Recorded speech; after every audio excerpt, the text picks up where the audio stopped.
মেয়ে জাতি সব সময় যেন সংসার নিয়েই ব্যস্ত। সংসার নামক চার দেয়ালের মধ্যে সবসময় আমাদের আবদ্ধ থাকতে হয়। একটি সংসারে যে নারী সবসময় স্বামী, সন্তান, সংসার নিয়ে ব্যস্ত থাকে, সেই নারী কখনো প্রিয় নারী হতে পারে না। সেই নারী কখনো ভালো বউ হয়ে উঠতে পারে না। স্ত্রীরা সংসারের কাজের কেবলমাত্র মেশিন মাত্র। হ্যাঁ, এটা কিন্তু একদম সত্য কথা।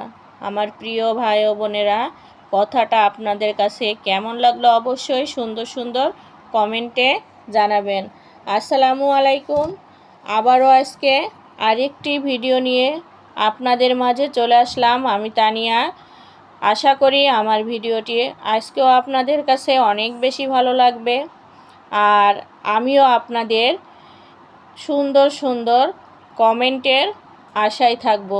আমার প্রিয় ভাই ও বোনেরা, যে যেখান থেকে আমার ভিডিওটি দেখে থাকেন, আশা করি সবাই মহান রাব্বুল আলামিনের রহমতে ভালো আছেন।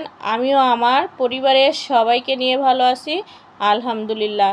বাবুদের তো সন্ধ্যার নাস্তা খাওয়া হয়ে গেল। এটা গতকালের সন্ধ্যার নাস্তা ছিল। তারপরে তো আমি পরের দিন দুপুরবেলায় রান্না করে নিচ্ছিলাম পালং শাক পেঁয়াজ পাতা দিয়ে ভাজি করে নেব। তার জন্য যেহেতু পেঁয়াজ পাতা দিয়েছি, শুধু রসুন আর জিরা দিয়েই শাকটা তেলে দিয়ে দেব। আর রসুন কুচি করে কেটে নিয়ে তেলের উপরে দিয়ে গোটা জিরে দিয়ে ভেজে নিয়ে এই যে শাকটা দিয়ে দিলাম। শাকটা একদম সবুজ কালার রেখে আমি ভাজি করে নেব।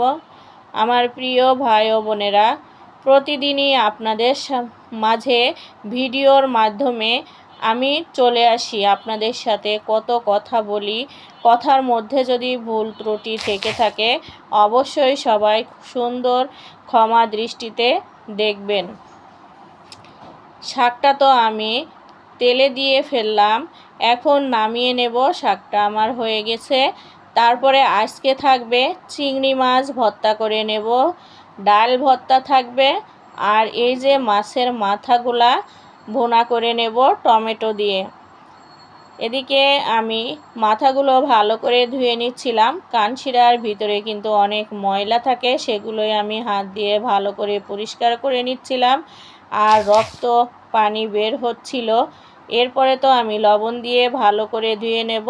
এই যে মশলাটাও মাছের জন্য ভালো করে কষিয়ে নিলাম। মাছটা আমি ফ্রাই করে নিয়েছিলাম অফ ক্যামেরায়, আর এদিকে মশলাটা কষিয়ে নিয়ে টমেটোগুলো দিয়ে দিলাম। এখন এই যে অল্প করে একটু পানি দিয়ে দেব, গরম পানি। তারপরে ঝোলের উপরে আমি ভেজে রাখা মাথাগুলো দিয়ে দেব। পরে তো টমেটো দিয়ে মাছের মাথা যখন দিলাম, ঝোলটা গালে দিয়ে দেখি একটু লবণ হয়ে গেছে।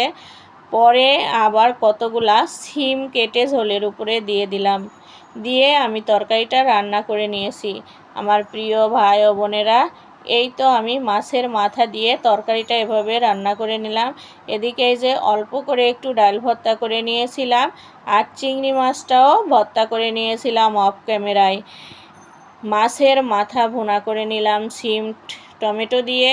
তারপরে ভাত রান্না করে নিলাম, ডাল ভর্তা, চিংড়ি ভর্তা, পালং শাক পেঁয়াজ পাতা দিয়ে ভাজি। এই তো আমার আজকে দুপুরের খাওয়া দাওয়ার রেসিপি ছিল। আমার প্রিয় ভাই ও বোনেরা, আমার ভিডিওটি শুরু থেকে শেষ পর্যন্ত যদি কোথাও কোনো অংশ আপনাদের কাছে একটু হলেও ভালো লেগে থাকে, তাহলে আমাকে সুন্দর সুন্দর কমেন্ট করবেন। আমার চ্যানেলটি যারা সাবস্ক্রাইব করেছেন তাদেরকে অসংখ্য ধন্যবাদ।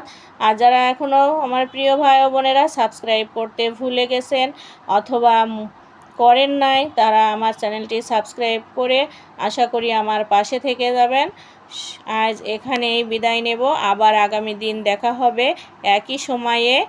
ততক্ষণ সবাই আমার সাথেই থাকবেন, সুস্থ থাকবেন। এদিকে তো বাবুদের নিয়ে দুপুরের খাওয়া দাওয়া শুরু করে দিয়েছিলাম। প্রথমেই চিংড়ি ভর্তা দিয়ে খাবে, কারণ লোভনীয় খাবার, সবারই মন চাই ভালোভাবে খেতে। আর এদিকে এই যে আমি মাখিয়ে নিচ্ছিলাম, বাবুদের খাইয়ে দিব।